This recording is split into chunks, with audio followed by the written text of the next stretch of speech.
you to say that you're comfortable with fake news getting posted, that's okay, Tucker, when you know that... define fake for me. What this is about, well, you can't define fake. That's the problem. What this is about is left-leaning mainstream media blaming conservative media for losing the election, losing credibility, and losing readers. Their definition of fake news is anything that doesn't align with their leftist agenda. Freedom of speech is staring down the barrel of a gun loaded by a cancer of global interests that have laid claim to the last remaining fragments of the First Amendment of the United States of America. RT reports former Congressman Ron Paul revealed a list of fake news journalists he claims are responsible for bogus wars and lies about Hillary Clinton's chances of winning the election. Journalists from CNN, the New York Times, and The Guardian are included. According to the report on his website, Ron Paul Liberty Report, this list contains the culprits who told us that Iraq had weapons of mass destruction and lied us into multiple bogus wars. Paul claims the list is sourced and holds a lot more water than a list previously released by Melissa Zimdars, who is described by Zero Hedge as an ultra-liberal assistant professor of communications at Merrimack College. Zimdars' list in itself should be considered fake. A list containing actual fake news sites alongside true news-gathering alternative view sites that utilize a system of dissecting the mainstream narrative and its long history of fake reporting.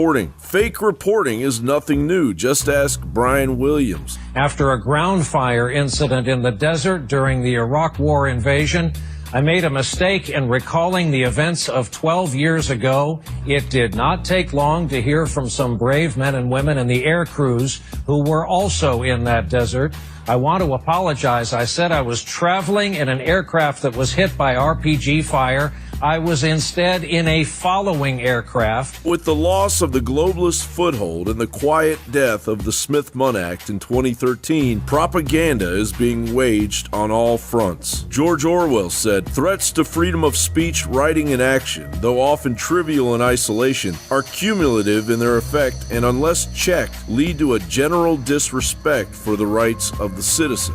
Is the Constitution a living document, open to interpretation, or is it something that must be read strictly and adhered to regardless of the day? You know, Scott, that is the question that is asked constantly of judges.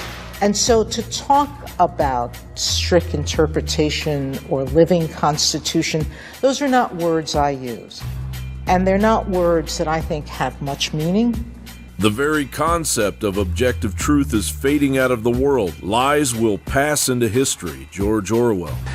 You know, when we first got in there, started looking around and didn't find anything, you get that kind of sinking feeling that, uh-oh. And then time went on, and then we got tips, you know, I'll never forget the tip that there was crates buried, you know, hidden in the Euphrates River. So they found, maybe these are them, and they've sent frogmen and there was nothing there. In our age, there is no such thing as keeping out of politics. All issues are political issues, and politics itself is a mass of lies, evasions, folly, hatred, and schizophrenia. George Orwell.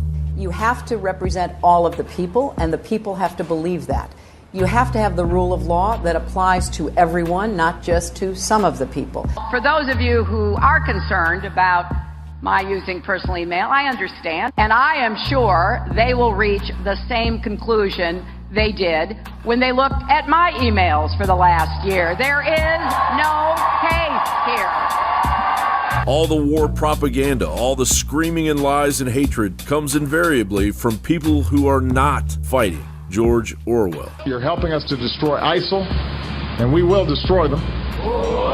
You're keeping us safe. The low-key announcement of additional troop deployments marked the 11th by the Obama administration in the last 27 months, each time ranging from 200 to 1,500, such that the total number of U.S. troops and advisors in Iraq will exceed 5,000 by the time the president leaves office. It is up to the individual, emboldened by the rights of a free press and the protection of the liberty passed down from the founders, to control their own mind and their own destiny. Jon Bowne for Infowars.com.